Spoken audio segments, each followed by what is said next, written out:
तो सब कुछ संबंध टुट जाता है।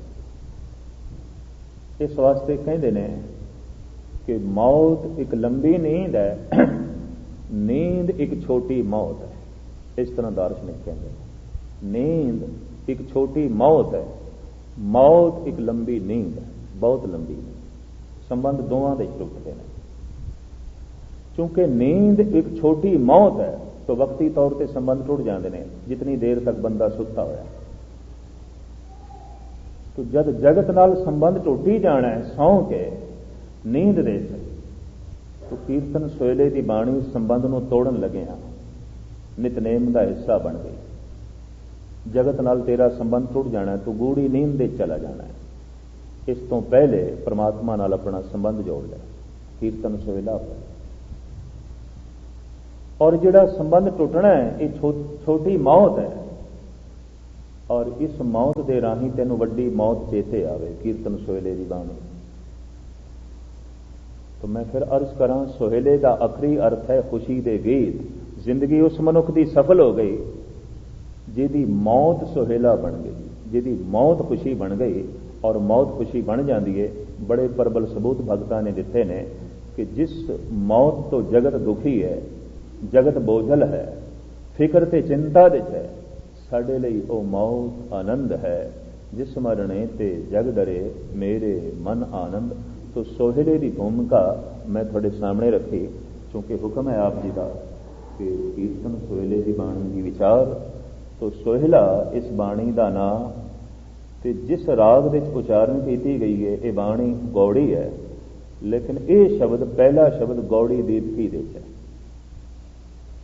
संगीत दीयां बारीकियां नूं समझण वाले जानते हैं कि गौड़ी पूर्वी कीर्तन सोहले जिहड़े बाकी शब्द आएंगे उहदे कुछ गौड़ी पूर्वी है। ये पहला शब्द गौड़ी दीपकी है। उंज गौड़ी चेती भी है। तो हिंदुस्तान विच दो तरह का संगीत है, दक्षिण भारत का संगीत ते पूर्वी भारत का संगीत। पूर्वी भारत के संगीत का दक्षिण भारत के संगीत नाल कोई तालमेल नहीं है, और एकदम पता चल जाता है दक्षिण भारत का संगीत है जो कर्नाटक के, आंध्रा प्रदेश के, तमिलनाडु ते केरला विच गायन किया जाता है। दक्षिण भारत का संगीत बंगाल, उड़ीसा, बिहार, यूपी अथा कि पंजाब तक जो गाया जाता है इनू पूर्वी भारत का संगीत कहते हैं। ते दोहां ने दो राग मुखी मने ने पर वख-वख मने ने। जो मेरे पढ़न विच आया, दक्षिण भारत के लोग श्री राग नूं सिरमौर मनते ने, पूर्वी भारत के नहीं मनते। पूर्वी भारत के भैरों नूं मनते। एक भैरों नूं सिरमौर मनदा है, एक श्री राग नूं सिरमौर मनदा है। जिथे रागां विच बाणी शुरू होंदी है गुरु ग्रंथ साहिब विच, उत्थे सब तो पहले श्री राग है, और रागमाला विच सब तो पहले भैरो राग है। प्रथम राग भैरोवे करी, पंच रागनी संग उचरई। प्रथम भैरवी बिलावली, पुनिया की गावे बंगली। पुन असले की भई बारी, ए भैरो की पांचों नारी। ए राग रागणियां भैरो दियां नारियां ने, पुत्र ने, पोतरे ने, लंबा चौड़ा भैरो का परिवार। भैरो सिरमौर है। प्रथम राग भैरोवे करी। पूर्वी भारत की यह धारणा, दक्षिण भारत की यह धारणा नहीं हो। श्री राग नूं सिरमौर समझते। श्री राग सब तो वड्डा है। ते हिंदुस्तान के गायक इस गल नूं समझते हैं, जितना शुद्ध ते महान श्री राग दक्षिण भारत विच गाया जाता है, इतना पूर्वी भारत विच नहीं। और गजब की गल यह है कि गुरु नानक देव जी महाराज श्री राग भी गा लेंदे, आसा भी गा लेंदे। और आप दी ज्ञात वास्ते अर्ज करा, जो संगीतकार हिंदुस्तान के कहते हैं कि माज राग ते आसा राग ये गुरु नानक की उपज है, किसी संगीत ग्रंथ है ही नहीं, किसी संगीत विद्यालय पढ़ाया ही नहीं जाता, सिखाया ही नहीं जाता, ये बारे कुछ भी नहीं लिखा होया। भारत खंडे विच संगीत सिखाने वाले संगीत सम्राट उन्होंने नाल जद विचार वटांदरा होया तो मैनू कहन लगे ये दो राग गुरु जी की अपनी देन है, उन्होंने अपनी खोज है, उन्होंने अपनी बनकर है, साडे संगीत के ग्रंथों विच नहीं है। गुरु नानक की अपनी देन है। ਤੇ ਇੱਥੋਂ ਹੀ ਮੇਰੇ ਮਨ ਵਿੱਚ ਖਿਆਲ ਪੈਦਾ ਹੋਇਆ ਕਿ ਗੁਰਬਾਣੀ ਦੀ ਰੂਹਾਨੀ ਵਿਚਾਰਧਾਰਾ ਇਸ ਸੰਬੰਧ ਵਿੱਚ ਤੇ ਬਹੁਤ ਖੋਜ ਹੋਈ ਹੈ। ਗੁਰੂ ਗ੍ਰੰਥ ਸਾਹਿਬ ਦਾ ਇੱਕ ਇਹ ਪਹਿਲੂ ਵੀ ਹੈ ਕਿ ਗੀਤ ਸੰਗੀਤ ਦੀ ਖੋਜ ਕੀਤੀ ਹੈ। ਕਾਵਿ ਸ਼ੈਲੀ ਤੇ ਸੰਗੀਤ ਸ਼ੈਲੀ ਇਹ ਵੀ ਗੁਰੂ ਗ੍ਰੰਥ ਸਾਹਿਬ ਜੀ ਮਹਾਰਾਜ ਦਾ ਇੱਕ ਮਹਾਨ ਪੱਖ ਹੈ। ਤੇ ਇਸੇ ਕੀਰਤਨ ਸੋਹਿਲੇ ਵਿੱਚ ਦੋ ਤਰ੍ਹਾਂ ਦੀ ਗੌੜੀਆਂ ਆ ਜਾਂਦੀਆਂ ਨੇ। ਪਹਿਲਾ ਸ਼ਬਦ ਹੈ ਗੌੜੀ ਚੇਤੀ ਵਿੱਚ, ਦੂਜੇ ਤੀਜੇ ਨੇ ਗੌੜੀ ਪੂਰਬੀ ਵਿੱਚ। ਇੱਕ ਪੂਰਬੀ ਗੌੜੀ, ਇੱਕ ਚੇਤੀ ਗੌੜੀ। ਜਿਸ ਤਰ੍ਹਾਂ ਟੋੜੀ ਮੀਆਂ ਕੀ ਟੋੜੀ ਤਾਨਸੈਨ ਨੇ ਉਪਜ ਕੀਤੀ ਤੇ ਬੜੀ ਪ੍ਰਚਲਿਤ ਹੋਈ ਤੇ ਬਹੁਤ ਸਾਰੇ ਸੰਗੀਤਕਾਰਾਂ ਨੇ ਅਪਣਾਈ, ਲੇਕਿਨ ਦੇਨ ਤਾਨਸੈਨ ਦੀ ਔਰ ਉਹਦੇ ਨਾਮ ਦੇ ਨਾਲ ਜੁੜ ਗਈ। ਮੀਆਂ ਕੀ ਟੋੜੀ, ਬਣਤਰ ਉਸਦੀ, ਬੰਦਿਸ਼ ਉਸਦੀ, ਦੇਨ ਉਸਦੀ। ਇਸ ਤਰ੍ਹਾਂ ਕਹਿੰਦੇ ਨੇ ਕਿ ਕੁਝ ਰਾਗ ਗੁਰੂ ਨਾਨਕ ਦੀ ਆਪਣੀ ਦੇਨ ਨੇ, ਕੁਝ ਰਾਗ ਉਹਨਾਂ ਦੇ ਅੰਦਰੋਂ ਫੁੱਟੇ ਨੇ, ਕੁਝ ਰਾਗ ਦੀ ਤਰਤੀਬ ਉਹਨਾਂ ਨੇ ਦਿੱਤੀ ਹੈ, ਉਹਨਾਂ ਦੀ ਆਪਣੀ ਬਣਤਰ ਹੈ। ਤੋ ਖੈਰ ਇਹ ਸ਼ਬਦ ਹੈ ਗੌੜੀ ਚੇਤੀ ਦੇ ਸਾਹਿਬ ਸ੍ਰੀ ਗੁਰੂ ਨਾਨਕ ਦੇਵ ਗੌੜੀ ਦੀਪਕੀ ਦੇ ਗੁਰੂ ਨਾਨਕ ਦੇਵ ਜੀ ਮਹਾਰਾਜ ਨੇ ਉਚਾਰਨ ਕੀਤਾ ਹੈ। ਮਹੱਲਾ ਪਹਿਲਾ। ਕਾਫੀ ਸਮੇਂ ਤੱਕ ਇਸ ਮਹੱਲੇ ਨੂੰ ਮਹਿਲਾ ਕਰਕੇ ਪੜਿਆ ਜਾਂਦਾ ਰਿਹਾ ਤੇ ਕੁਝ ਸ਼ਬਦ ਗੁਰੂ ਗ੍ਰੰਥ ਸਾਹਿਬ ਵਿੱਚ ਐਸੇ ਨੇ ਕਿ ਅਰਬੀ ਫਾਰਸੀ ਨਾਲ ਜੋੜ ਦਈਏ ਤੇ ਅਰਥ ਕੁਝ ਹੋਰ ਬਣਦੇ ਨੇ, ਸੰਸਕ੍ਰਿਤ ਨਾਲ ਜੋੜੀਏ ਤੇ ਅਰਥ ਕੁਝ ਹੋਰ ਬਣਦੇ ਨੇ। ਮਹਲ ਜਾਂ ਮਹੱਲਾ ਅਰਬੀ ਨਾਲ ਜੋੜੀਏ ਤੇ ਅਰਥ ਬਣਦੇ ਨੇ ਮਹਿਲਾਤ, ਘਰ, ਟਿਕਾਣਾ। ਪਰ ਸੰਸਕ੍ਰਿਤ ਨਾਲ ਜੋੜੀਏ ਤੇ ਅਰਥ ਬਣਦੇ ਨੇ ਇਸਤਰੀ, ਮਹਿਲਾ, ਇਸਤਰੀ। ਇਸੇ ਤਰੀਕੇ ਨਾਲ ਕਰਮ ਲਫ਼ਜ਼ ਫਾਰਸੀ ਦਾ ਹੈ, ਇਹਦੇ ਅਖਰੀ ਅਰਥ ਕਰੀਏ ਤੇ ਬਖਸ਼ਿਸ਼, ਕਰਮ, ਬਈ ਫਲਾਣੇ ਤੇ ਖੁਦਾ ਦਾ ਕਰਮ ਹੋ ਗਿਆ। ਕਰਮ ਸ਼ਬਦ ਨੂੰ ਸੰਸਕ੍ਰਿਤ ਦੇ ਚ ਲਈਏ, ਹਿੰਦੀ ਦੇ ਚ ਲਈਏ ਤੇ ਇਹਦੇ ਅਰਥ ਬਣਦੇ ਨੇ ਕੰਮ, ਬਖਸ਼ਿਸ਼ ਨਹੀਂ, ਕੰਮ, ਬਈ ਤੂੰ ਕਰਮ ਕੀ ਕਰਦਾ, ਕੰਮ ਧੰਦਾ ਕੀ ਕਰਦਾ। ਪਾਕ ਸ਼ਬਦ ਜਿਹੜਾ ਅਰਬੀ ਤੇ ਫਾਰਸੀ ਦੇ ਚ ਇਸਦੇ ਅਰਥ ਕਰੀਏ ਤੇ ਪਵਿੱਤਰ, ਸਾਫ ਸੁਥਰਾ। ਪਰ ਸੰਸਕ੍ਰਿਤ ਦੇ ਵਿੱਚ ਪਾਕ ਦੇ ਅਰਥ ਨੇ ਭੋਜਨ ਤੇ ਪਾਕ ਸਾਲ ਦੇ ਅਰਥ ਨੇ ਰਸੋਈ ਘਰ, ਜਿੱਥੇ ਭੋਜਨ ਬਣਾਇਆ ਜਾਂਦਾ। ਪਾਕ ਭੋਜਨ ਤੇ ਪਾਕ ਸਾਫ ਸੁਥਰਾ। ਉਰਦੂ ਦੇ ਪਰਸ਼ੀਅਨ ਦੇ ਚ ਇਸਦੇ ਅਰਥ ਕਰੀਏ ਤੇ ਸਾਫ ਸੁਥਰਾ, ਪਾਕ ਦੇ। ਪਰ ਪਾਕ ਨੂੰ ਲੈ ਜਾਈਏ ਸੰਸਕ੍ਰਿਤ ਦੇ ਚ ਤੇ ਇਹਦੇ ਅਰਥ ਬਣਦੇ ਨੇ ਭੋਜਨ, ਖਾਣਾ ਪੀਣਾ। ਇਸ ਤਰ੍ਹਾਂ ਦੇ ਅਨੇਕਾਂ ਸ਼ਬਦ ਨੇ ਗੁਰੂ ਗ੍ਰੰਥ ਸਾਹਿਬ ਜੀ ਮਹਾਰਾਜ ਦੇ ਚ। ਅਗਰ ਇਸ ਗੱਲ ਦੀ ਪੜਚੋਲ ਨਾ ਕੀਤੀ ਜਾਏ ਕਿ ਇਹ ਜਿਹੜਾ ਅੱਖਰ ਹੈ, ਇਹ ਜਿਹੜਾ ਅਲਫਾਜ਼ ਹੈ, ਕਿਹੜੀ ਭਾਸ਼ਾ ਨਾਲ ਸੰਬੰਧਿਤ ਰੱਖਦਾ ਹੈ, ਤਾਂ ਅਰਥ ਕਰਨ ਲੱਗੇ ਬੜੀ ਅੜਚਨ ਹੋਵੇਗੀ। ਜੇ ਪਾਕ ਨੂੰ ਕੋਈ ਉਰਦੂ ਦਾ ਹੀ ਲਫ਼ਜ਼ ਸਮਝ ਲਵੇ ਤਾਂ ਹੋਆ ਪਾਕ ਪਵਿੱਤਰ। ਇੱਥੇ ਪਾਕ ਦੇ ਅਰਥ ਨੇ ਭੋਜਨ, ਪਾਕ ਦੇ ਅਰਥ ਪਵਿੱਤਰ ਨਹੀਂ, ਕਿਉਂਕਿ ਪਵਿੱਤਰ ਦੇ ਨਾਲ ਸਤਿਗੁਰੂ ਨੇ ਲਿਖ ਦਿੱਤਾ ਹੈ ਅੰਨ ਦੇਵਤਾ, ਪਾਣੀ ਦੇਵਤਾ, ਬੈਸੰਤਰ ਦੇਵਤਾ ਲੂਣ, ਪੰਜਵਾਂ ਪਾਇਆ ਘ੍ਰਿਤ ਤਾਂ ਹੋਆ ਪਾਕ ਪਵਿੱਤਰ। ਇਹ ਸਾਰੀ ਸਾਜ਼ੋ ਸਮਗਰੀ ਇਕੱਠੀ ਹੋਈ ਤਾਂ ਪਵਿੱਤਰ ਭੋਜਨ ਬਣ ਗਿਆ। ਤਾਂ ਹੋਆ ਪਾਕ ਪਵਿੱਤਰ, ਪਾਕ ਭੋਜਨ, ਪਵਿੱਤਰ, ਪਵਿੱਤਰ ਭੋਜਨ ਬਣ ਗਿਆ। ਇਹ ਸਾਰਾ ਸਾਜ਼ੋ ਸਮਾਨ ਇਕੱਠਾ ਹੋਇਆ। ਪਰ ਪਾਕ ਦੇ ਅਰਥ ਨੇ ਸਾਫ ਸੁਥਰਾ। ਇਸੇ ਦੇ ਆਧਾਰ ਦੇ ਉੱਤੇ ਦੇਸ਼ ਦੀ ਵੰਡ ਜਦ ਹੋਈ ਤੇ ਮੁਸਲਮਾਨਾਂ ਨੇ ਆਪਣੇ ਮੁਲਕ ਦਾ ਨਾਂ ਰੱਖਿਆ ਪਾਕਿਸਤਾਨ, ਬਈ ਪਵਿੱਤਰ ਘਰ, ਪਵਿੱਤਰ ਅਸਥਾਨ, ਸਾਫ ਸੁਥਰਾ ਘਰ। ਪਾਕ ਦਾ ਮਤਲਬ ਸਾਫ ਸੁਥਰਾ।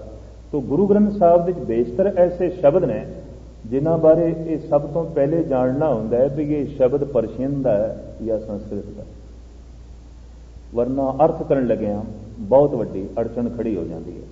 ਕਾਫੀ ਸਮੇਂ ਤੱਕ ਮਹਿਲਾ ਦੇ ਅਰਥ ਇਸਤਰੀ ਕੀਤੇ ਜਾਂਦੇ ਰਹੇ ਤੇ ਮਹਿਲਾ ਹੀ ਪੜਿਆ ਗਿਆ। ਬਈ ਗੁਰੂ ਨਾਨਕ ਦੇਵ ਜੀ ਮਹਾਰਾਜ ਇਸਤਰੀ ਰੂਪ ਦੇ ਵਿੱਚ ਬਾਣੀ ਉਚਾਰਨ ਕਰ ਰਹੇ ਨੇ। ਗੁਰੂ ਅੰਗਦ ਦੇਵ ਜੀ ਮਹਾਰਾਜ, ਗੁਰੂ ਅਮਰਦਾਸ ਜੀ ਮਹਾਰਾਜ ਇਸਤਰੀ ਰੂਪ ਦੇ ਵਿੱਚ ਬਾਣੀ ਉਚਾਰਨ ਕਰ ਰਹੇ ਨੇ। ਪਰ ਗੁਰੂ ਗ੍ਰੰਥ ਸਾਹਿਬ ਜੀ ਮਹਾਰਾਜ ਵਿੱਚ ਲਿਖਤ ਜਿਹੜੀ ਹੈ, ਜਿਸ ਢੰਗ ਦੀ ਲਿਖਤ ਮਿਲ ਗਈ, ਉਸਨੇ ਇਸ ਵਿਚਾਰਧਾਰਾ ਨੂੰ ਤੇ ਇਸ ਅਰਥਾਂ ਨੂੰ ਗਲਤ ਸਾਬਿਤ ਕੀਤਾ। ਅਗਰ ਵਾਕਈ ਇਸਤਰੀ ਰੂਪ ਦੇ ਵਿੱਚ ਉਚਾਰਨ ਕਰਦੇ ਨੇ ਤਾਂ ਫਿਰ ਇੰਜ ਪੜ੍ਹਨਾ ਚਾਹੀਦਾ ਹੈ ਮਹਿਲਾ ਪਹਿਲੀ, ਮਹਿਲਾ ਦੂਜੀ, ਮਹਿਲਾ ਤੀਜੀ, ਮਹਿਲਾ ਚੌਥੀ। ਪਰ ਜੋ ਲਿਖਤ ਵਿੱਚ ਵੀ ਮੌਜੂਦ ਹੈ ਉਸ ਤਰ੍ਹਾਂ ਲਿਖਿਆ ਹੋਇਆ ਮਹੱਲਾ ਦੂਜਾ, ਮਹੱਲਾ ਤੀਜਾ, ਮਹੱਲਾ ਚੌਥਾ, ਇੰਜ ਲਿਖਿਆ। ਸਪਸ਼ਟ ਹੋ ਗਈ ਗੱਲ ਕਿ ਇਸਤਰੀ ਰੂਪ ਵਿੱਚ ਨਹੀਂ ਉਚਾਰਨ ਕੀਤਾ। ਇਹਦੇ ਅਰਥ ਨੇ ਗੁਰੂ ਨਾਨਕ ਦੀ ਪਹਿਲੀ ਜੋਤ ਜੋ ਪਹਿਲੇ ਘਰ ਦੇ ਉਚਾਰਨ ਕਰ ਰਹੀ ਹੈ। ਦੂਜਾ ਘਰ, ਮੱਲਾ ਦੂਜਾ, ਮੱਲਾ ਤੀਜਾ, ਮੱਲਾ ਚੌਥਾ, ਘਰ ਬਦਲਦੇ ਗਏ, ਜੋਤ ਹੋਈ, ਜੁਗਤ ਹੋਈ, ਵਿਚਾਰ ਹੋਈ, ਘਰ ਬਦਲਦੇ ਰਹੇ। ਪੰਜਵੇਂ ਘਰ ਦੇ, ਚੌਥੇ ਘਰ ਦੇ, ਤੀਜੇ ਘਰ ਦੇ ਗੁਰੂ ਨਾਨਕ ਦੀ ਬੋਲ ਰਹੇ ਨੇ। ਮੱਲਾ ਨਾਵਾਂ ਹੁਣ ਨੌਵੇਂ ਘਰ ਵਿੱਚ ਬੋਲਦੇ ਨੇ। ਜੋਤ ਹੋਈ, ਜੁਗਤ ਹੋਈ, ਵਿਚਾਰ ਹੋਈ, ਫਿਲਸਫਾ ਹੋਈ, ਪ੍ਰਕਾਸ਼ ਹੋਈ, ਘਰ ਬਦਲ ਗਏ, ਸਰੀਰ ਬਦਲ ਗਏ। ਸਰੀਰ ਘਰ ਹੈ, ਟਿਕਾਣਾ। ਇਸ ਤਰ੍ਹਾਂ ਸਰੀਰਾਂ ਦੇ ਚੋਂ ਸਰੀਰ ਹੈ ਗੁਰੂ ਗ੍ਰੰਥ ਸਾਹਿਬ ਜੀ ਮਹਾਰਾਜ, ਜਿਸ ਨੂੰ ਅਸੀਂ 11ਵਾਂ ਸਰੀਰ ਕਹਿ ਸਕਦੇ। ਤੋ ਗੁਰੂ ਗ੍ਰੰਥ ਸਾਹਿਬ ਜੀ ਮਹਾਰਾਜ 11ਵੇਂ ਘਰ ਨੇ, 11ਵਾਂ ਟਿਕਾਣਾ, ਜਿਸ ਦੇ ਸ਼ਬਦ ਹਮੇਸ਼ਾ ਲਈ ਟਿਕ ਗਿਆ, ਰਹਿ ਗਿਆ। ਤੋ ਮਹਲ ਤੋਂ ਇਹ ਸ਼ਬਦ ਹੈ ਮਹੱਲਾ, ਟਿਕਾਣਾ, ਅਸਥਾਨ। ਮਹਿਲਾ ਪੜਨ ਨਾਲ ਫਿਰ ਅਰਥ ਹੋ ਜਾਂਦੇ ਨੇ ਇਸਤਰੀ। ਤੋ ਸ਼ਬਦ ਇਹ ਪਰਸ਼ੀਨ ਦਾ, ਅਰਬੀ ਦਾ। ਅਗਾਂਹ ਹੈ ਮੂਲ ਮੰਗਲਾਚਰਨ ਇੱਕ ਓੰਕਾਰ ਸਤਿਗੁਰ ਪ੍ਰਸਾਦ। ਕਿਉਂਕਿ ਸਿੱਖ ਜਗਤ ਦੇ ਹੁਣ तमाम ਸਿਰਮੌਰ ਵਿਦਵਾਨ ਇਸ ਦੇ ਅਰਥ ਇਸਤਰੀ ਨਹੀਂ ਕਰਦੇ, ਔਰ ਇਸ ਦੇ ਲਿਖਤੀ ਸਬੂਤ ਗੁਰੂ ਗ੍ਰੰਥ ਸਾਹਿਬ ਜੀ ਮਹਾਰਾਜ ਦੇ ਚੋਂ ਮਿਲ ਜਾਂਦੇ ਨੇ। ਦੂਜਾ ਤੀਜਾ ਜੋ ਨਾਲ ਲਿਖਿਆ ਹੈ ਇਹ ਅਰਥ ਇਸਤਰੀ ਰੂਪ ਦੀ ਸੂਚਨਾ ਨਹੀਂ ਦਿੰਦੇ। ਖੈਰ, ਇੱਕ ਓੰਕਾਰ ਸਤਿਗੁਰ ਪ੍ਰਸਾਦ ਇਹ ਮੂਲ ਮੰਗਲਾਚਰਨ ਹੈ।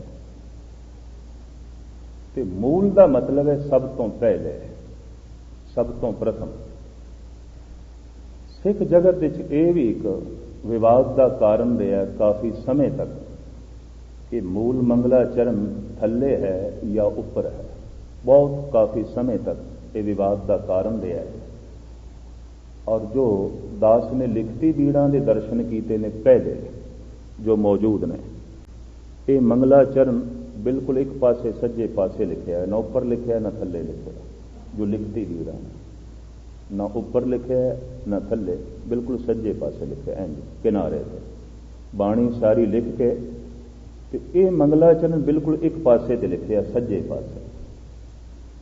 ਵਿਦਵਾਨਾਂ ਨੇ ਅੰਦਾਜ਼ਾ ਲਾਇਆ ਕਿ ਸੱਜੇ ਪਾਸੇ ਦਾ ਮਤਲਬ ਇਹ ਉੱਪਰ ਹੈ। ਤੇ ਮੂਲ ਮੰਤਰ, ਮੂਲ ਮੰਗਲ ਦਾ ਮਤਲਬ ਹੀ ਹੈ ਬੁਨਿਆਦੀ, ਪਹਿਲੇ, ਸਭ ਤੋਂ ਪਹਿਲੇ। ਕੋਈ ਬਾਣੀ, ਕੋਈ ਰਾਗ ਉਚਾਰਨ ਕਰਨਾ ਹੈ ਤਾਂ ਮੰਗਲਾਚਰਨ ਪਹਿਲੇ ਹੈ। ਪਰ ਬਾਅਦ ਵਿੱਚ ਚੂੰਕਿ ਵਿਵਾਦ ਬਹੁਤ ਵੱਧ ਗਿਆ, ਬਹੁਤ ਵੱਧ ਗਿਆ, ਤੇ ਕਈ ਟਕਸਾਲਾਂ ਆਪਸ ਵਿੱਚ ਟਕਰਾਈਆਂ। तो बकायदा नाप के देखा गया भी वो जड़ा सज्जे पासे जितना थले या जितना ऊपर लिखे आया उस ढंग नाल ही लिखा जाए, उस ढंग नाल ही छापिया जाए। वरना ये मंगलाचरण ऊपर थले नहीं लिखे, बिल्कुल सज्जे पासे लिखे, हाथ नाल लिखे और सारी बीड़ा उन्होंने दिनों हाथ नाल जो है लिखिया जांदियां सन। तो हुण जिथे जिथे वो हाथ नाल लिखिया थोड़ा जिहा उपर है, उत्थे ते मंगलाचरण उपर कर दिता गया है, ते जिथे जिथे वो सज्जे पासे लिखा थोड़ा जिहा थले प्रतीत होंदा है, उन्होंने राग दे ते महले दे थले लिखिया गया। इस ढंग नाल ये फैसला होया। खैर ये लंबियां चौड़ियां गल्लां दे मैं थोड़ा बहुत सारा वक्त जो है ना लवां। तो मूल मंगल का मतलब ही है बुनियादी मंगल, मूल मंत्र, बुनियादी मंत्र जिसके आधार दे ते सब कुछ खड़ा किया गया हो। तो सिख जगत दे गुरु घर दे ये मूल मंगल है, मूल मंगलाचरण है, मूल मंत्र है, जिस दे परमात्मा दे बुनियादी गुणां का जिक्र कर दिता गया। तो चूंकि दास प्रथम एक दो दफा जपजी साहब की कुछ पौड़ियां ते मूल मंत्र के अर्थ आप जी के सामने कर चुके हैं, सिर्फ मुख्तसर रूप में अर्ज करा। एक ओंकार, उदासी इसनूं उन्हां दा बहुत सारा पक्ष कार नहीं पढ़ता, एक ओम करके पढ़ता है। तो कईयां नाल इस संबंध काफ़ी बहस मुबासा भी होया। वो कहते हैं शब्द ए धुन एक ओम है, और जब भी किसी ने अनाहत सुनी है तो ओम है। लेकिन चूंकि लिखती मिलता है, ओंकार पूरा लिखती मिलता है गुरु ग्रंथ साहब जी महाराज दे, बकायदा एक बाणी है जिस बाणी का नाम है ओंकार। गुरु ग्रंथ साहब दे एक बाणी है, जिवें इस बाणी का नाम सोहेला है, उस बाणी का नाम ही ओंकार है, दक्षिणी ओंकार। दक्षिणी राम कली दक्षिणी, क्योंकि राम कली भी दक्षिण की अलग है, पूर्व की अलग है। तो दक्षिण भारती संगीत की जिहड़ी राम कली है, ਉਹਦੇ सतगुर ने एक बाणी उच्चारण की है, जो वास्तविक उस बाणी का नाम है ओंकार। ते ओंकार की सारी जो है तशरीह की है। कार कहने लाइन नू लकीर नू, तो ऊड़ा पाके ऊपर जी लंबी लकीर खिंच देती है, एक कार छोटा रूप, एक ओंकार। जैनियां का एक गुरमंत्र है ओंकार। जैनी लोग ओंकार ओंकार जपते। सनातन मत दे विच भी ये शब्द मौजूद है ओंकार, और सनातन मत दे विच बकायदा एक बहुत वड्डा तीरथ है, उस तीरथ का नाम भी ओंकार है। बहुत वड्डा शहर है, उस शहर का नाम, रेलवे स्टेशन का नाम भी ओंकार जी है। तो इससे कुछ तवारीखी सबूत मिल गए ने कि गालबन ये शब्द 3-4 हज़ार साल पुराना है ओंकार, और किसी ने अपने अनाहत दे इसनूं सुनिया ते कई धर्मां दा ये गुरमंत्र बनिया। गुरु घर दे ये मूल मंत्र का हिस्सा है, पर थोड़े जिहा वडियाई दे नाल, वखपणे दे नाल, जगत नालों एक ओंकार, उत्थे केवल ओंकार है, एका जोड़िया सतगुर ने। सिख जगत के आलम ते व्याकरण के पंडित ऐसा कहते हैं, क्योंकि ओंकार 3 धुनियां दी एक धुनी है, 3 शब्दों के जोड़ तो एक शब्द बने, आकार उकार मकार। कुछ वख वख ये धुनियां जो सुनिया गईयां, उसने एक धुनी का रूप ले लिया ओंकार। अर्थ उसके कीते गए सन उत्पत्ति करने वाला, पालना करने वाला, नाश करने वाला। सहजे सहजे जिन्होंने इस धुनी को सुनिया सी ते समझिया सी, ये बोल आ गए अज्ञानियों के हाथ च। अक्सर ब्रह्म ज्ञानियों के बचन, उन्होंने फिर अर्थ मेरे जैसे बंदे करते हैं, और मैं हकीकत थोड़े सामने रखते हूँ। जो सतगुरु का इत्थे अनुभव है तो कोई वर्णन नहीं कर सकता, तो ना मैं कर सकता, क्योंकि मेरी इतनी पहुंच ही नहीं, मेरी इतनी समझ नहीं। तो ब्रह्म ज्ञानियों के बोल आ जाते हैं अक्सर अज्ञानियों के हाथ च। रसक बंदियां दे बोल आ जाते हैं अक्सर बेरसक पुरुषों के कोल। तो उतना ही बयान करनगे जितनी समझ है, उतना ही कहणगे जितना वो जानते हैं। इस वास्ते कोई दावे नाल नहीं कह सकता कि गुरु नानक ने यही आख्या। तो जिहड़ा दावा करे वो सतगुरु की हजूरी च बैठ के बहुत वड्डा झूठ बोलता है। हाँ, अगर कोई उसी स्टेज पर पहुंचे है, उसी अवस्था पहुंचे है जिस अवस्था एक खसम की बाणी प्रगट हुई है, तो अर्थ कह दईए गुरु आशे अनुसार ने। वरना इंज आखना पैगा आप अपनी बुध है जेती, बरनत भिन्न भिन्न तोहे तेती। कहते ने भाई मनी सिंह ने गुरु गोबिंद सिंह जी महाराज को बेनती भी की थी, पातशाह बाणी के अर्थ कर दो, तुसी आप कर लो, मेहनत करो थोड़ी, ताकि अर्थां का विवाद ना खड़ा हो। साहब कहने लगे नहीं, कि इतना गहरा सागर है जिहदी कोई सता नहीं, तो जिहड़ा जितनी डुबकी ला लवेगा उन्होंने उतने अर्थों की समझ आ जाएगी,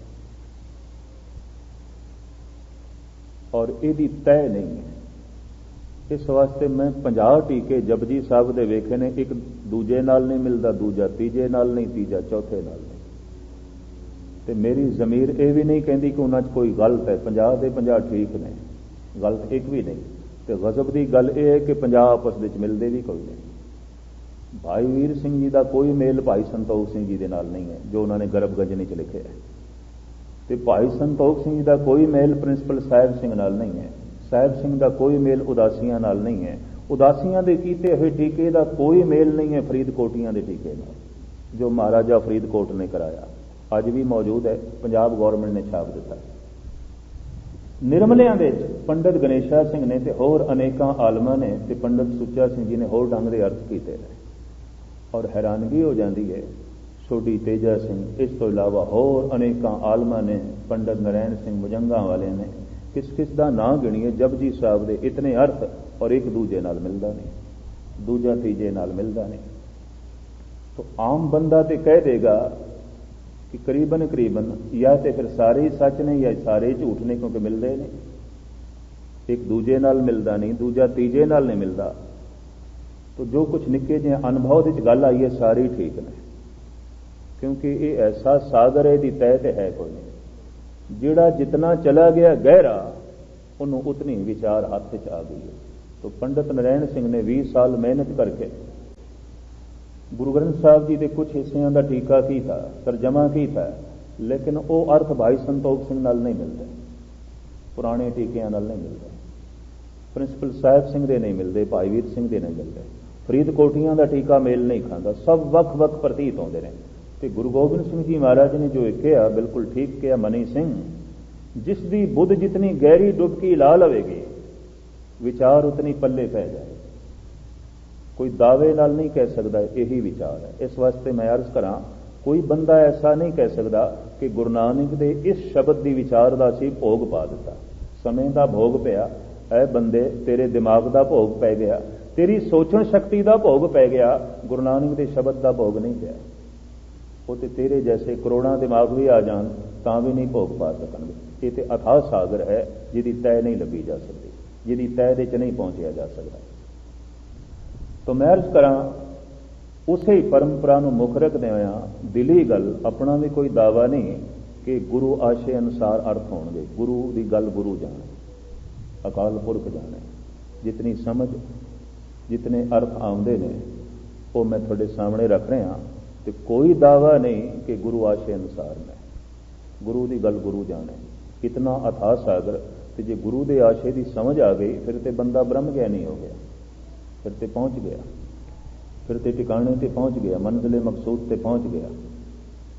तो इस तरह की पहुंच का अपना कोई दावा नहीं।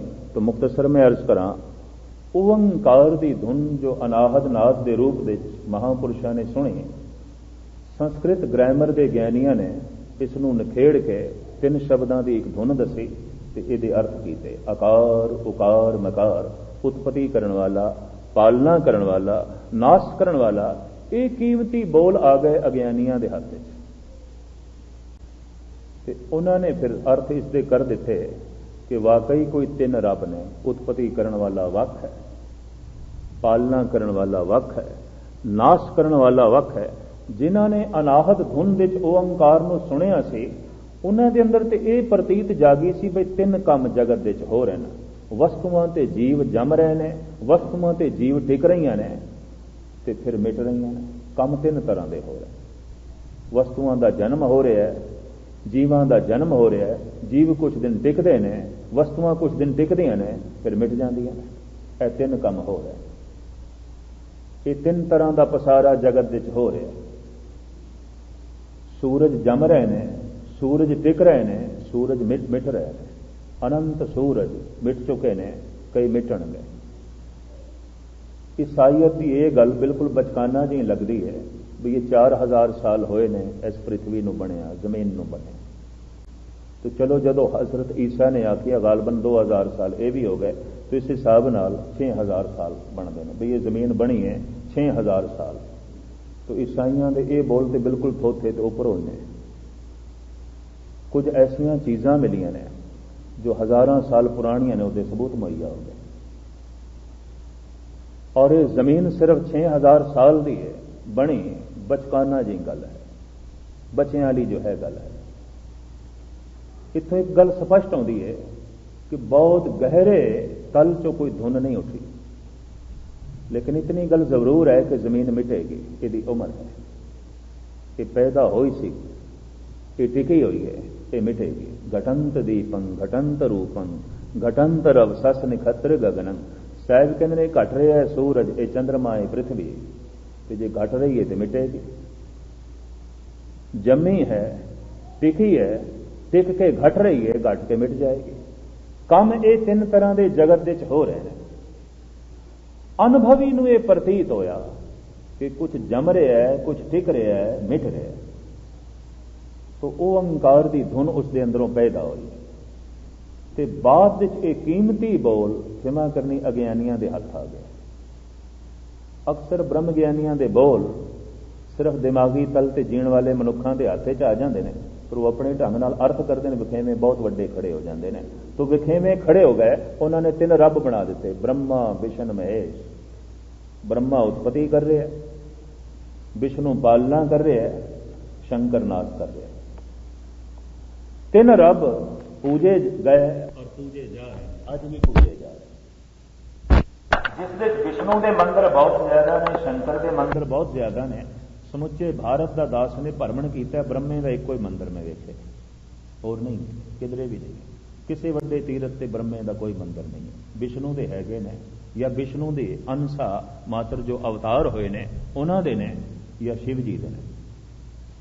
ਹੈਰਾਨਗੀ ਦੀ ਗੱਲ, ਇਹ ਉਤਪਤੀ ਕਰਨ ਵਾਲਾ ਸਾਰੇ ਸੰਸਾਰ ਨੂੰ ਬ੍ਰਹਮਾ, ਤੇ ਬ੍ਰਹਮਾ ਦਾ ਕੋਈ ਮੰਦਰ ਨਹੀਂ। ਉਤਪਤੀ ਤੇ ਹੋ ਗਈ, ਹੁਣ ਉਹਦੇ ਨਾਲ ਕੰਮ ਕੀ ਹੈ? ਗੱਲ ਖਤਮ। ਜਨਮ ਤੇ ਹੋ ਗਿਆ, ਹੁਣ ਬ੍ਰਹਮੇ ਨਾਲ ਤੇ ਕੋਈ ਕੰਮ ਨਹੀਂ।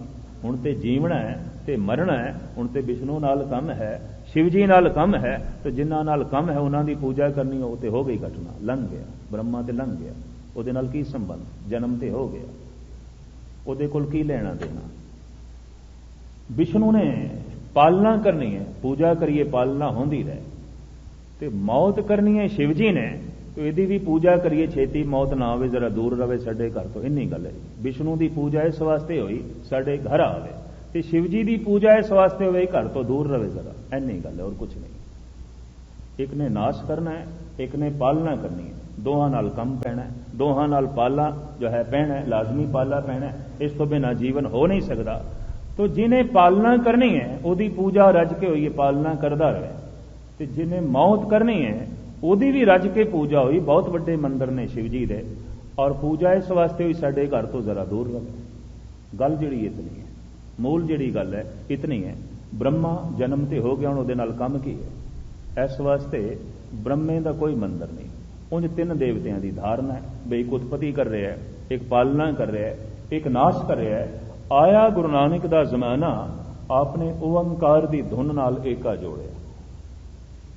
ਇੱਕ ਓੰਕਾਰ, ਜਾਂ ਇੰਜ ਕਹਿ ਲਓ, ਇਹ ਅਲਹਾਮ, ਇਹ ਖਸਮ ਦੀ ਬਾਣੀ, ਇਹ ਅਨਾਹਦ ਨਾਦ ਗੁਰੂ ਨਾਨਕ ਦੇ ਅੰਦਰ ਜੋ ਪ੍ਰਗਟ ਹੋਇਆ, ਇੱਕ ਓੰਕਾਰ, ਉਹ ਇੱਕ ਹੈ।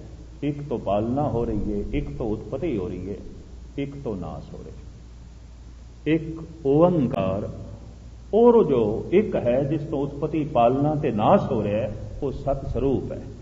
ਤੇ ਜੋ ਸਤ ਸਰੂਪ ਹੈ ਉਹ ਗੁਰੂ ਹੈ, ਜਗਤ ਦਾ ਪ੍ਰੇਰਕ ਦਾਤਾ ਹੈ, ਜਗਤ ਨੂੰ ਗਿਆਨ ਦੇਣ ਵਾਲਾ ਹੈ। ਆਦ ਅੰਤ ਏਕੇ ਅਵਤਾਰਾ, ਸੋਈ ਗੁਰੂ ਸਮਝਿਓ ਹਮਾਰਾ। ਜਿੱਥੇ ਇੱਕ ਤੋਂ ਉਤਪਤੀ ਪਾਲਣਾ ਤੇ ਨਾਸ਼ ਹੋ ਰਿਹਾ ਹੈ, ਉਹ ਸਤ ਸਰੂਪ ਹੈ, ਉਹ ਗੁਰੂ ਹੈ। ਜਿੱਥੇ ਉਹ ਗੁਰੂ ਹੈ ਉੱਥੇ ਉਹ ਪ੍ਰਸਾਦ ਹੈ, ਦਿਆਲੂ ਹੈ, ਦਇਆ ਦਾ ਘਰ ਹੈ। ਦਇਆ ਉਸ ਦਾ ਸੁਭਾਅ ਹੈ, ਉਸ ਦੀ ਹੋਂਦ ਸਤ ਹੈ, ਉਹਦਾ ਸੁਭਾਅ ਕੀ ਹੈ? ਪ੍ਰਸਾਦ। ਉਹਦੀ ਦੇਣ ਕੀ ਹੈ? ਗੁਰੂ, ਪ੍ਰੇਰਨਾ, ਗਿਆਨ। ਉਹਦੀ ਦੇਣ ਕੀ ਹੈ? ਜੀਵਨ, ਜ਼ਿੰਦਗੀ। ਤਨ ਦੇ ਤਲ ਦੀ ਉਸਦੀ ਦੇਣ ਜ਼ਿੰਦਗੀ, ਮਨ ਦੇ ਤਲ ਦੀ ਉਸਦੀ ਦੇਣ ਗਿਆਨ, ਗੁਰੂ ਹੈ। ਫਿਰ ਉਸਦਾ ਸੁਭਾਅ ਕੀ ਹੈ? ਪ੍ਰਸਾਦ, ਦਿਆਲੂ ਹੈ। ਸਮੁੱਚਾ ਮੂਲ ਮੰਤਰ ਲਈਏ ਤੇ ਇਸ ਵਿੱਚ ਕਾਫੀ ਸਮਾਂ ਲੱਗ ਜਾਏਗਾ। ਇਸੇ ਰੂਪ ਵਿੱਚ ਇੱਥੇ ਜੋ ਲਿਖਿਆ ਹੋਇਆ ਛੋਟੇ ਰੂਪ ਵਿੱਚ, ਇੱਕ ਓੰਕਾਰ ਸਤਿਗੁਰ ਪ੍ਰਸਾਦ। ਉਹ ਇੱਕ ਹੈ, ਇੱਕ ਤੋਂ ਪਾਲਣਾ ਉਤਪਤੀ ਤੇ ਨਾਸ਼ ਹੋ ਰਿਹਾ ਹੈ, ਉਹ ਸਤ ਸਰੂਪ ਹੈ। ਔਰ ਉਹ ਜਿਹੜਾ ਸਤ ਸਰੂਪ ਹੈ ਉਹ ਗੁਰੂ ਹੈ, ਪ੍ਰੇਰਨਾ ਦਿੰਦਾ, ਗਿਆਨ ਦਿੰਦਾ। ਅਪਰੰਪਰ ਪਾਰ ਬ੍ਰਹਮ ਪਰਮੇਸ਼ਰ, ਨਾਨਕ ਗੁਰ ਮਿਲਿਆ ਸੋਈ ਜੀਓ। ਗੁਰੂ ਨਾਨਕ ਦੇ ਅੰਦਰ ਖਸਮ ਬੋਲੇ ਨੇ। ਖਸਮ ਕੀ ਬੋਲਿਆ? ਗਿਆਨ, ਸ਼ਬਦ ਦੋਨੋਂ। ਤਾਂ ਉਹ ਗੁਰੂ ਰੂਪ ਹੈ। ਜਿੱਥੇ ਉਹ ਸਤ ਗੁਰੂ ਹੈ ਉੱਥੇ ਉਸ ਦਾ ਸੁਭਾਅ ਹੈ ਪ੍ਰਸਾਦ, ਦਿਆਲੂ, ਦਇਆ ਦੀ ਮੂਰਤੀ। ਉਹਦੇ 'ਚ ਕਠੋਰਤਾ ਨਹੀਂ ਹੈ, ਉਹਦੇ 'ਚ ਦਇਆ ਹੈ, ਉਹਦੇ 'ਚ ਖਿਮਾ ਹੈ, ਉਹਦੇ 'ਚ ਬਰਦਾਸ਼ਤ ਦਾ ਮਾਦਾ ਹੈ। ਇਸ ਵਾਸਤੇ ਕਹਿੰਦੇ ਜਦ ਕੋਈ ਖਿਮਾਵਾਨ ਹੋ ਜਾਏ, ਜਦ ਕੋਈ ਦਿਆਲੂ ਹੋ ਜਾਏ, ਤਾਂ ਕਹਿੰਦੇ ਇਹਦੇ ਅੰਦਰ ਰੱਬ ਪ੍ਰਗਟ ਹੋਇਆ, ਇਹਦੇ ਅੰਦਰ ਪਰਮਾਤਮਾ ਪ੍ਰਗਟ ਹੋਇਆ। ਕਿਉਂਕਿ ਪਰਮਾਤਮਾ ਦੇ ਗੁਣ ਪ੍ਰਗਟ ਹੋਣਾ, ਪਰਮਾਤਮਾ ਪ੍ਰਗਟ ਹੋਣਾ, ਪਰਮਾਤਮਾ ਦੇ ਸੁਭਾਅ ਦਾ ਪ੍ਰਗਟ ਹੋਣਾ, ਪਰਮਾਤਮਾ ਵਰਗੇ ਸੁਭਾਅ ਦਾ ਹੋ ਜਾਣਾ, ਇੰਜ ਕਹਿ ਲਓ ਇਹ ਪਰਮਾਤਮਾ ਦਾ ਪ੍ਰਗਟ ਹੋਣਾ। ਤੋ ਇੱਥੇ ਤੱਕ ਤੇ ਇਹ ਮੂਲ ਮੰਤਰ, ਮੂਲ ਮੰਗਲ ਛੋਟਾ, ਸੋਹਿਲਾ ਖੁਸ਼ੀ ਦੇ ਗੀਤ। ਤੇ ਖੁਸ਼ੀ ਦਾ ਗੀਤ ਜੋ ਗੁਰੂ ਨਾਨਕ ਦੇਵ ਜੀ ਮਹਾਰਾਜ ਨੇ ਉਚਾਰਨ ਕੀਤਾ ਹੈ, ਸਿਰਫ ਪ੍ਰਥਮ ਪੰਕਤੀ, ਇੱਕ ਪੰਕਤੀ ਦੇ ਮੈਂ ਅਰਥ ਕਰਦੇ ਹਾਂ। ਸਮਾਂ ਕਾਫੀ ਹੋ ਗਿਆ ਤੇ ਕੱਲ ਮੈਂ ਖੁਲਾਸਾ ਕਰਾਂਗਾ ਪਹਿਲੇ ਸ਼ਬਦ ਦਾ। जय घर कीरत आखिए करते का होए विचारो। सोहेला खुशी दे गीत किथे गाईए, ये खुशी दे गीत किथे सुनीए, खुशी दे गीत गा सकीए विचार किथे करिए। महाराज कहते जय घर कीरत आखिए, जिस घर दे उस करते दी कीर्ति आखी जाती है, उसका कीर्तन होंदा है ते उसकी विचार होंदी है। ये खुशी दे सोहले तो उत्थे गा, इस खुशी दी विचारां नूं तो उत्थे सुन। भाव सतसंग भाव गुरु द्वारे होए सोजी पाए सी। जिथे बैठ के उस सच दी विचार होवे, जिथे बैठ के उस सच दी कीर्ति होवे, उस घर दे उस खुशी दे सोहले नूं तू सुन, उदी जो है तू विचार कर। जय घर कीरत आखिए, जिस घर दे जिस सतसंग रूपी घर दे जिस इकत्रता दे उस परिपूर्ण परमात्मा की कीर्ति आखी जा रही है, उसका जस गायन हो रहा है ते करते का होए विचारो ते करते दियां विचारां हो रही। मैं एक निक्की जी अर्ज करा, जो मनुख की विचार का हिस्सा बन जाए वही जगत दे है, बाकी जगत दे नहीं है, कुछ भी नहीं है। जो साडी विचार का हिस्सा बन गया वो है, बाकी नहीं है। जो साडी सोचनी का हिस्सा बन गया वो है, बाकी नहीं है। जो साडे मन का हिस्सा बन गया वो है, बाकी नहीं है। भगत कबीर जी महाराज को पूछा गया तुसी रब नूं किवें जाणिया?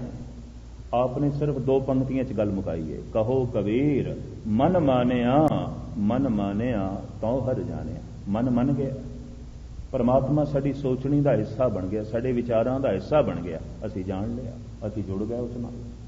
तो जिस घर दे करते पुरख की विचार हो रही है उस करते दी, और जिस घर दे उसकी कीर्ति हो रही है, उसका कीर्तन हो रहा है, उसकी विचार हो रही है, ये दो गल्लां गुरु घर दे प्रधान, विचार ते कीर्तन।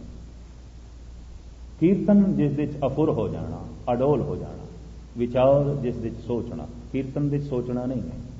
निर्वाण कीर्तन गाओ करते का निमक सिमरत जित छूटे।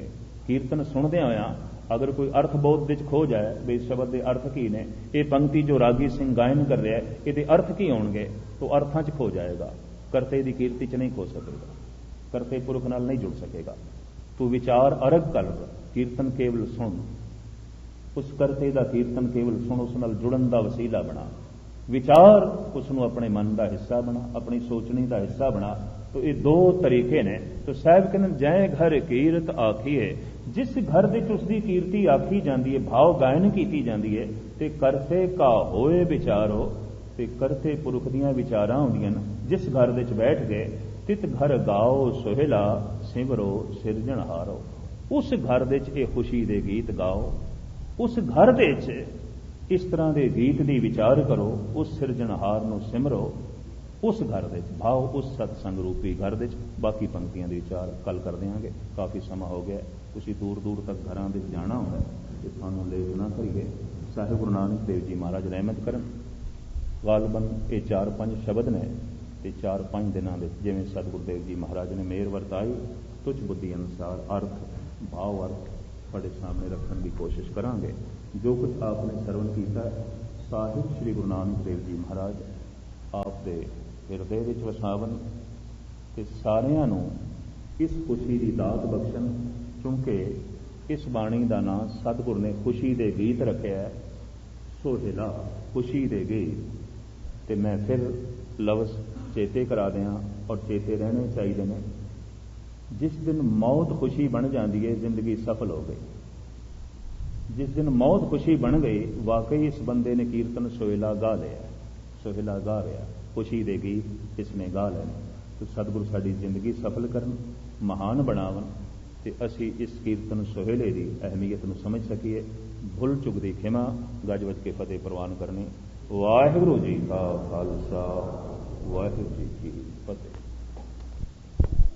सोहेला राग गौड़ी दीपकी महला पहला। एक ओंकार सतगुर प्रसाद, जय घर कीरत आखिए करते का होए विचारो।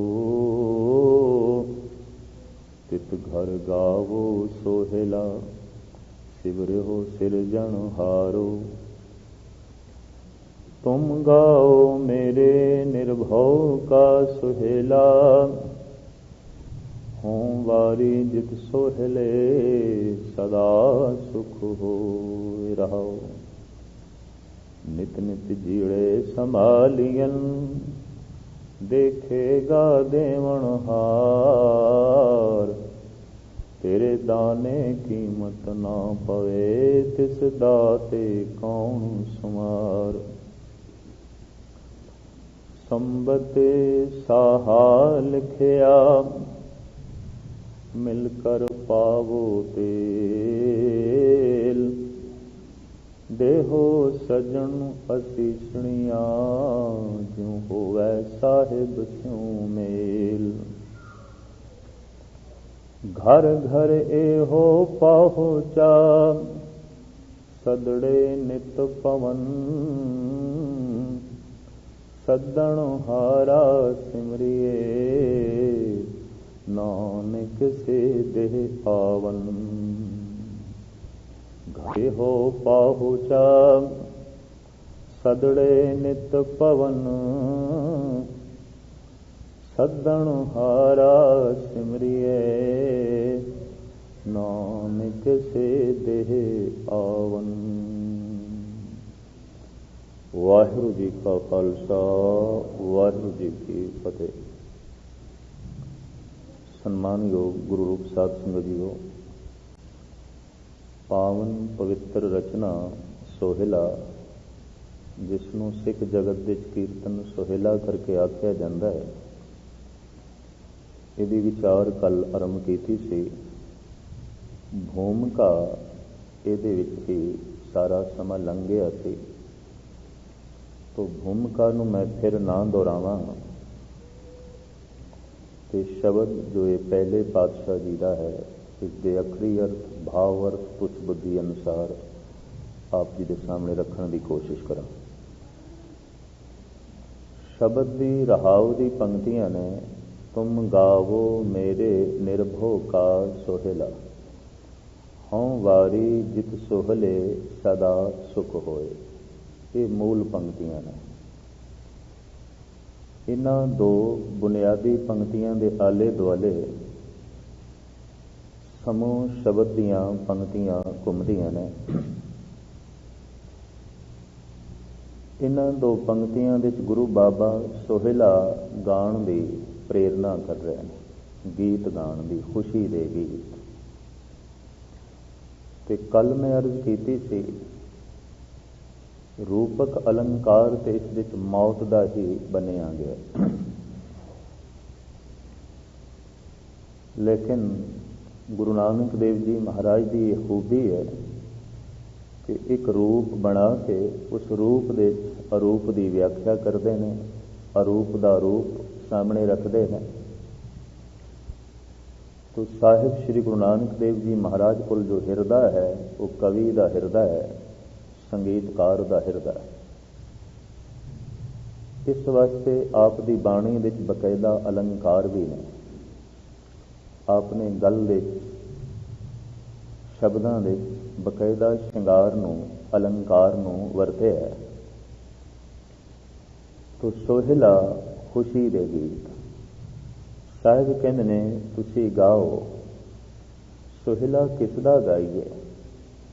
खुशी दे गीत किसदे गाइए? निर्भव का सोहेला, जिहदे च भय नहीं। ते मनुख दे कोल जिहड़ा मूल भय है, मौत दा है। बड़ी बुनियादी गल इत्थे सतगुर कर रहे हैं। ते शब्द विच नक्शा भी अगां मौत दा है।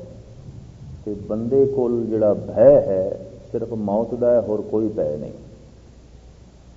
ते कल मैं अर्ज कीती, जिथे भी बंदा भयभीत होवे, उस भय दे मौत छुपी हुई है। ये गल वखरी है कि वो मौत किहो जिहां दी है। आर्थिक मौत है, समाजिक मौत है, रूहानी मौत है, शरीरक मौत है, दिमागी मौत है, या राजनीतिक मौत है। जिथे भी भय भीत मनुख दा हिरदा होया है, समझ लो उत्थे कुछ मौत की झलक मनुख नूं दिखाई देती है, कुछ अपना मिटदा होया मनुख नूं दिखाई देता है। तो जे ये मिटना है, ये मौत है, तो यही मनुख दे कोल सब तो वड्डा भय है, होर कोई भय नहीं।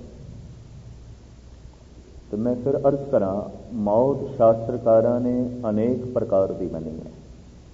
तो जिथे भी भय खड़ा होवे, भयभीत है मनुख, किधरे इज्जत खतरे च होवेगी, किधरे शरीर खतरे च होवेगा, हो सकता है राज सता खतरे विच होवे, मान मर्यादा खतरे विच होवे, अर्थ धन मिटदा होया दिखाई देवे। तो जो कुछ भी मिटदा होया दिखाई देवे, भयभीत हो जाता है मनुख। मनुख एक है ते हजारां तरह के भय का बोझ मनुख के सिर दे उत्ते। मनुख भय के नाल ही दबे होया है। तो मनुख तो उसे दिन ही पूर्ण तौर पर खुश हो सकता है जिस दिन ये भय की पोत, ये भय की पंड एक पासे रख देवे। तो भय की ये पंड कौन उतारेगा? निर्भव ही उतार सकता है, होर कोई नहीं। निर्भव जपे सगल भव मिटे। इस वास्ते साहब कहते ने, तुसी गाओ सोहेला, खुशी दे गीत गाओ, पर खुशी दे गीतां दे आधार किस नूं बनाईए, मूल किस नूं रखीए? तो साहब कहते निर्भव का सोहेला, निर्भव दे गीत गाओ, निर्भव दे खुशी दे गीत गाओ। क्यों गाइए? हों वारी जित सोहेले सदा सुख होई। साहब कहते मैं सदके जाना इस तरह के खुशी के गीतां तो, जिस निर्भव का सोहेला गायन करिए तो सदैवी सुख की प्राप्ति हो जाती है। सदैवी सुख तो मुराद कोई भय नहीं रहा, हुण चिंता नहीं, हुण भय नहीं। ये ते ने मूल पंक्तियां, बुनियादी पंक्तियां। पर हुण सवाल ये पैदा होंदा है, ये सोहिला कित्थे गाइए ते गायन की प्रेरणा कित्थों लईए? मनुख अपने आप नहीं गायन कर सकता, आखिर किधरों ना किधरों इसनूं प्रेरणा मिलनी चाहिए। कहते ने संसार का ज्ञान सारे का सारा अखां दे आसरे ते खड़ा है, ते धर्म का सारे का सारा ज्ञान कन्नां दे आसरे ते खड़ा है। जिस बंदे दियां अखां चलियां जान, मुश्किल है संसार का पूर्ण ज्ञान हासिल कर सके। पदार्थ नूं वेख ही नहीं सकता तो ज्ञान किस तरह हासिल करेगा? वस्तु नूं वेख ही नहीं सकता। जे नेत्रहीन मनुख नूं, जो जमांदरू नेत्रहीन है, कह दईए बाहर बड़ा अंधेरा है, तो मैं इतनी अर्ज करा, अंधे ने कभी अंधेरा भी नहीं देखा, उन्होंने अंधेरे का भी कोई बोध नहीं, उन्होंने प्रकाश का तो बोध नहीं है, अंधकार का भी नहीं है, उसने कुछ भी नहीं देखा। पदार्थ का, अस्थूल चीज का, संसार का सारे का सारा ज्ञान अख दे आसरे ते खड़ा है। कि कोई अंधा विज्ञानक नहीं हो सकता, साइंसदान नहीं हो सकता, वस्तु नूं वेख ही नहीं सकता, पदार्थ नूं वेख ही नहीं सकता, उसका ज्ञान किस तरह हासिल करेगा, या उसका ज्ञान किस तरह जगत नूं देवेगा? पर जो सुन नहीं सकता, उहदे कोल धर्म का ज्ञान भी नहीं होगा। ये तो ठीक है कि गुरु नानक देव जी महाराज ने सुनने के उत्ते बहुत वड्डा जोर दिता है। मत विच रतन जवाहर माणिक, जे एक गुर की सिख सुनी। पर उपनिषदां दे ऋषि भी कहते हैं कि सुरतवा धर्मं विजानाति। वो कहते ने सुनन दे नाल ही धर्म की प्राप्ति होती है, वेखण नाल नहीं। हिंदुस्तान के पुराने ऋषि जिन्होंने उपनिषदां के ऋषि कहा जाता है, वो कहते धर्म की प्राप्ति सुनन नाल है, वेखण नाल नहीं। इत्थे कोई बंदा गुरुद्वारे आके सिर्फ वेखदा ही रहे, सुने कुछ ना, संसार का ज्ञान ले जाएगा, निरंकार का नहीं। बंदे कितने आए, उन्होंने वस्त्र किस ढंग के पहने, गुरुद्वारे की बनावट की सी, पालकी किहो जिहां दी सतगुरु दी सेवा, गरज के ये सब कुछ हासिल करके जाएगा। सब कुछ संसार का ज्ञान है। धर्म का ज्ञान स्रोत ते खड़ा है, सुनन शक्ति ते खड़ा है। साहिब ते इत्थे तक कहते ने कि नानक भगतां सदा विगास, सुनिए दुख पाप का नाश।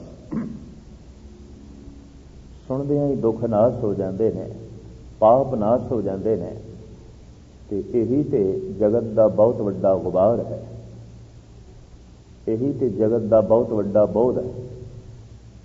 सुनदियां ही ये बोझ उतर जाता है, ये भार लै जाता है। तो धर्म का सारा ज्ञान सुनन ते खड़ा है। संसार का सारा ज्ञान वेखण ते खड़ा है।